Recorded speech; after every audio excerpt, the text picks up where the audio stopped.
apa kabarnya hari ini? Loh, kok nggak dijawab ya? Iya dong Inang, Inang kan belum buat Inang lupa. Nanti kalau Inang tanya, apa kabarnya hari ini? Jawabnya, sehat, kuat, ceria, luar biasa. Hahaha. Bisa? Bisa Inang. Kita ulang sekali lagi ya Inang Grace. Oke Nang Sonia. Apa kabarnya hari ini? Sehat, kuat, ceria, luar biasa. Hahaha. Oke adik-adik sekolah minggu, sebelum kita mendengarkan firman Tuhan, kita bernyanyi dulu ya. Tapi sebelum itu, Inang mau panggil teman-teman Inang dulu. Ada 2 orang, namanya Michelle dan Richard. Kita panggil dulu ya. Michelle, Richard. Michelle, Richard. halo semua. Halo teman-teman. Nah, Michelle dan Richard udah datang nih. Kita ajak mereka bernyanyi ya. Judul lagunya adalah Mentega dan Roti. Musik!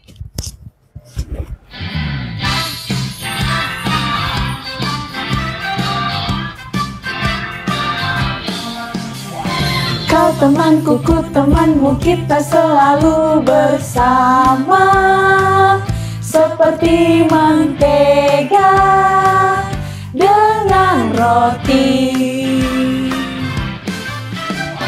Kau temanku, ku temanmu, kita selalu bersama. Seperti celana dengan baju. Ku akan selalu mendukungmu, mendorongmu terus maju. Dan bila kau sedih, ku akan mendoakanmu. Dalam Tuhan, kau temanku, ku temanmu, kita selalu bersama. Seperti mentega dengan roti. Seperti dirimu dan dirimu. Oke adik-adik, supaya kita mendengarkan firman Tuhan, kita berdoa dulu ya. Kita berdoa. Kami bersyukur kepadamu ya Tuhan, atas cinta dan kasih setia Tuhan yang masih memberkati kami hingga pada saat ini. Ya Bapa, sebentar kami akan mendengarkan firman-Mu, bukalah hati dan pikiran kami, agar kami anak-anak-Mu boleh mendengarkan firman-Mu dengan baik dan melakukannya dalam kehidupan kami sehari-hari.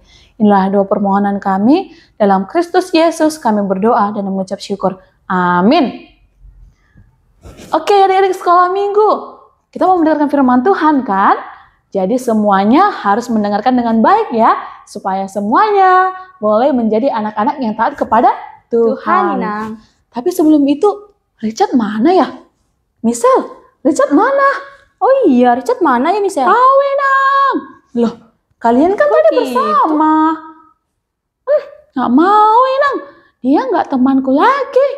Dia itu sok pintar, aku nggak suka Inang. Kok ngomong gitu sih Michelle? Nah, tidak boleh seperti itu Michelle.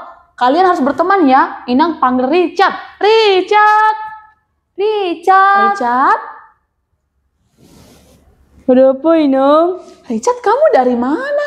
Kenapa kamu pergi begitu saja? Kita kan masih mau mendengar firman Tuhan. Michelle nggak suka sama aku Inang. Biar aja. Nah, adik-adik sekolah minggu, beserta Michelle dan juga Richard, kalian harus mendengar cerita Inang ya.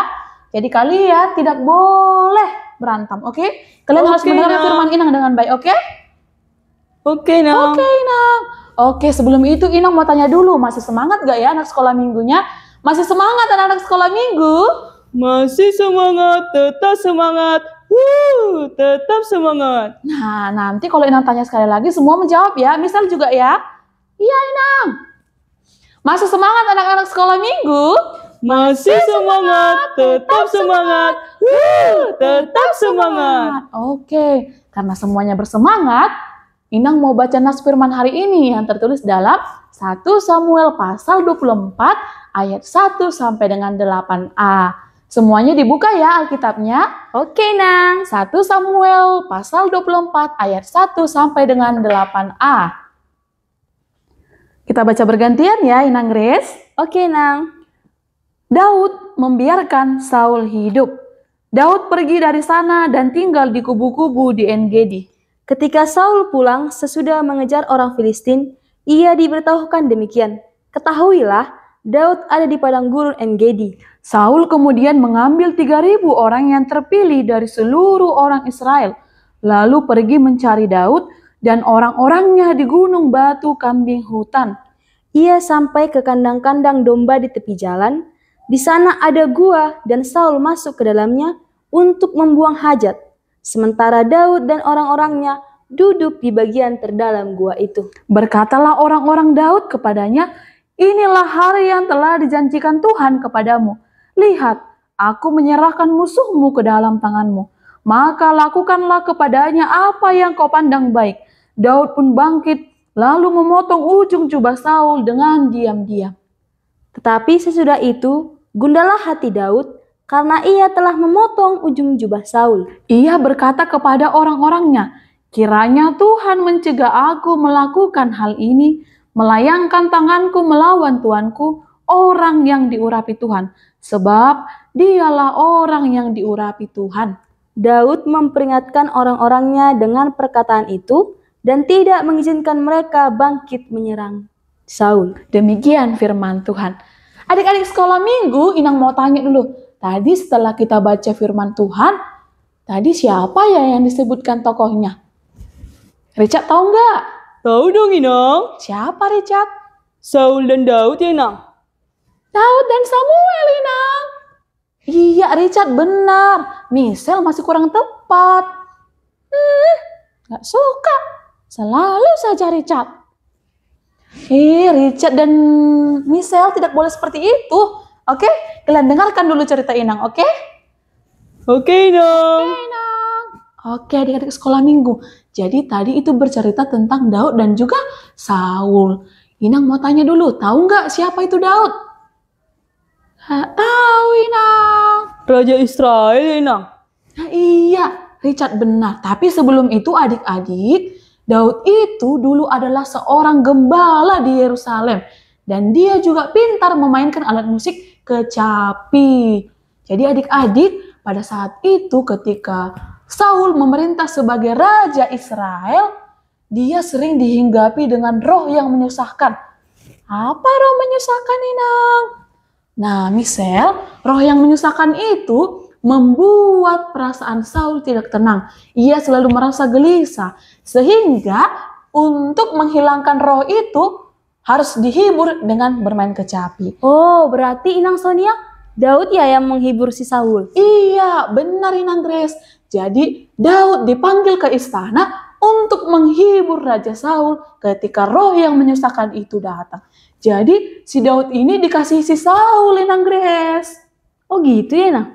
Tapi Inang, tadi di cerita kita, tadi katanya Daud memotong jubah Saul. Lalu dia disuruh untuk membunuh Raja Saul. Berarti mereka tidak saling mengasihi dong, Inang. Iya, Inang. Nah, Michelle dan Richard ketika itu sudah banyak sekali masalah yang terlewati.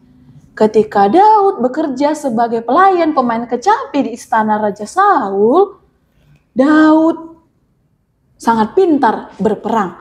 Jadi pada saat itu ketika orang Israel hendak berperang dengan orang Filistin, Daud yang menghadapinya. Inang, emangnya mereka berperang karena apa? Jadi Michelle, orang Israel itu bermusuhan dengan orang Filistin. Pernah nggak kalian nonton film perang-perang? Richard, pernah nggak? Pernah dong, Inang. Itu kan film perang, film kesukaan aku. Laki-laki yang suka itu, aku nggak suka. Jadi Michelle sukanya apa? Aku sukanya Upin Ipin. Iya, jadi kalau Richard pernah nonton film perang-perang, jadi dahulu orang Israel dan orang Filistin itu berperang, Richard. Jadi pada saat itu orang Filistin itu kuat-kuat, kekar-kekar, badannya besar. Jadi orang Israel takut menghadapi mereka. Tetapi Daud dengan berani mengatakan kepada Raja Saul bahwa ia mau melawan orang Filistin. Bahkan panglimanya namanya adalah siapa yang tahu? Aku Inang. Siapa Richard? Namanya adalah Goliat. Iya, Iya, Richard sangat pintar. Richard bisa menjawab. Jadi namanya adalah Goliat. Jadi Daud menghadapi Goliat, kemudian Daud yang menang, adik-adik. Jadi Daud semakin dikasihi oleh Raja Saul. Tetapi adik-adik, tahu nggak apa yang membuat Saul menjadi benci sama Daud? Gak tahu, Inang. Apa, Inang? Kebetulan juga kayaknya Inang. Richard juga nggak tahu. Coba Inang kasih tahu siapa itu. Oke. Jadi adik-adik pengen tahu kan kenapa Saul membenci Daud? Jadi adik-adik pada saat itu ketika Daud menjadi orang yang hebat berperang, ia dikasihi oleh orang-orang Israel sehingga Daud dipuji. Daud dipuji bahwa ia hebat, ia mampu mengalahkan berpuluh-puluh ribu orang sementara Saul hanya beribu-ribu. Jadi setelah itu Raja Saul merasa dengki dan benci kepada Daud. Jadi adik-adik, kalau misalnya kalian tidak suka dengan teman-teman kalian, nanti akan mengakibatkan kejahatan. Makanya nggak boleh bertengkar ya, Michelle dan juga Richard. Iya, nggak boleh gitu, Richard. Aku masih marah sama Richard. Ih, Michelle. Oke, dengarkan lagi Inang ya. Jadi setelah itu, ketika roh yang menyusahkan itu, yang membuat Saul gelisah datang, Daud kembali memainkan kecapi. Tetapi adik-adik tahu nggak? Saul berencana membunuh Daud dengan memegang tombak. Tombak itu mirip seperti pisau, adik-adik. Jadi ketika Daud memainkan kecapi dengan baik, lalu Saul melemparkan tombak itu. Tetapi adik-adik hebatnya, Daud tidak terkena tombak itu. Wah, keren sekali, Nah. Iya, Michelle tahu nggak kenapa Daud tidak mati? Karena Daud itu diberkati Tuhan. Wah, keren sekali.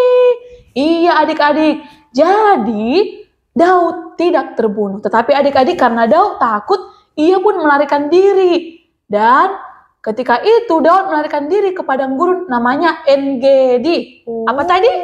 En-gedi. Nang. Iya, En-gedi ya. Bukan lagu Boti, tapi En-gedi. Iya. Jadi ketika itu Saul mengajak teman-temannya untuk menemui Daud. Dan adik-adik pada saat itu ketika berjalan ke sana, Saul sakit perut. Raja Saul sakit perut sehingga ketika ia mau buang air besar, ia pergi ke gua. Dan ternyata adik-adik di gua itulah Daud beserta dengan rombongannya bersembunyi. Dan adik-adik tahu, seperti yang kita baca tadi, kata orang-orang yang bersama dengan Daud, waktunya tiba, Tuhan telah menyerahkan musuh kepadamu. Lakukanlah apa yang menurutmu baik. Tetapi adik-adik tahu apa yang dilakukan Daud? Ia hanya menggunting ujung jubah dari Raja Saul. Adik-adik pernah lihat jubah nggak? Richard pernah nggak? Pernah, Inang. Kayak yang dipakai raja-raja itu kan, Inang? Pernah, Inang. Kayak dipakai pendeta kan? Kayak Inang Bibel Pro. Iya, panjang sampai ke bawah. Kemudian yang digunting adalah hanya ujungnya. Nah, adik-adik, seharusnya kan Daud bisa membalas dendam membunuh Raja Saul. Tetapi kenapa ya tidak dibunuh? Kenapa ya Richard? Nggak tahu, Inang. Aku juga nggak tahu, Inang. Iya, jadi Daud merasa bahwa ia tidak pantas melakukan itu karena Saul adalah orang yang dipilih Tuhan untuk memimpin bangsa Israel. Saul diurapi Tuhan, jadi Daud tidak mau membunuh orang pilihan Tuhan. Daud merasakan bahwa ia tidak pantas membunuh orang yang dipilih Tuhan. Itu sebabnya Daud hanya menggunting jubahnya adik-adik. Seperti itu. Setelah itu adik-adik kalau kita baca selanjutnya, ternyata Daud menemui Saul dan Daud mengatakan bahwa ia tidak mau membunuh Saul karena ia tidak mau membalas kejahatan dengan kejahatan. Jadi yang terjadi adalah Saul pun menangis adik-adik dan ia pun berdamai kembali dengan Daud. Seperti itu adik-adik. Wow, keren ya, Inang. Iya, Inang. Baik sekali Daud. Nah, Michelle juga tahu kan bahwa Daud taat kepada Tuhan kan? Jadi masih mau bertengkar dengan Richard. Nggak tahu, Inang.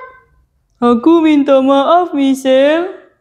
Nah, Michelle, tadi kan kamu bilang kamu gak suka sama Richard karena dia pintar, dia bisa menjawab. Itu berarti kamu iri, Michelle. Bukan iri, Nang. Aku gak suka. Dia selalu tampil ke depan. Nah, Michelle, kalau kamu mau seperti Richard, apa yang dilakukan Richard? Belajar Inang. Nah, belajar Michelle bukan malah iri dan dengki. Nanti malah menimbulkan kejahatan seperti yang dilakukan oleh Raja Saul. Iya, Inang. Iya, Michelle dan juga Richard juga harus hidup saling membantu. Kalau contohnya si Richard pintar, Michelle kan bisa belajar dari Richard. Iya, Inang. Aku pun menyesali perbuatanku. Aku minta maaf ya, Richard. Lihat dong mukanya si Richard. Aku minta maaf ya, Richard.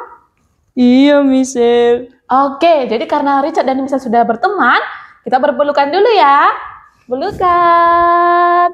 Yeay. Jadi adik-adik sekolah minggu, dari cerita Inang hari ini, adik-adik sekolah minggu diajak untuk jadi anak-anak yang taat kepada Tuhan. Dengan cara apa? Jangan pernah membalas kejahatan dengan kejahatan. Tetapi balaslah kejahatan dengan Kebaikan. Iya, Inang Grace. Jadi kalau adik-adik sekolah minggu dipukul oleh temannya, adik-adik sekolah minggu harus menasihati dengan baik. Tidak boleh ya seperti itu. Atau adik-adik sekolah minggu dibuat sakit hati, harus mau memberikan maaf. Karena kita diajari untuk selalu berbuat baik. Jadi itulah tanda kita bahwa kita anak yang taat kepada Tuhan. Seperti itu ya adik-adik. Jadi karena Michelle dan Richard sudah berteman, adik-adik sekolah minggu juga yang di rumah, yang masih bermusuhan dengan temannya, harus berdamai ya. Oke? Oke, Inang percaya bahwa kalian akan jadi anak-anak yang baik. Demikian firman Tuhan. Jadi supaya kita tutup firman Tuhan hari ini, yang membuat doa Inang Grace ya. Oke, Nang Sonia. Dadah semua. Dadah semua. Kita satukan hati kita, mari kita berdoa. Terima kasih ya Bapa yang senantiasa memelihara hidup kami, sehingga kami dapat mendengarkan firman-Mu sampai saat ini. Ya Tuhan kami, pada saat ini, firman-Mu telah kami dengarkan di tengah-tengah anak sekolah minggu yang hadir di tempat ini. Kiranya Engkau yang memberkati, berikanlah kesehatan, kebijaksanaan, supaya kami dapat mengerti firman-Mu untuk hidup di tengah-tengah kebaikan, menjauhkan kejahatan, hidup rukun, hidup saling mengasihi. Berkatilah seluruh anak-anak sekolah minggu-Mu, ajarlah mereka menjadi anak-anak yang taat akan perintah Tuhan, anak yang takut kepadamu, dan anak yang saling mengasihi. Untuk aktivitas kami, untuk kedua orang tua kami, kiranya Engkau yang memberkatinya. Ampuni kami Tuhan akan dosa dan pelanggaran yang kami perbuat, supaya kami layak menjadi anak-Mu. Dalam Kristus Yesus kami berdoa dan mengucap syukur. Amin.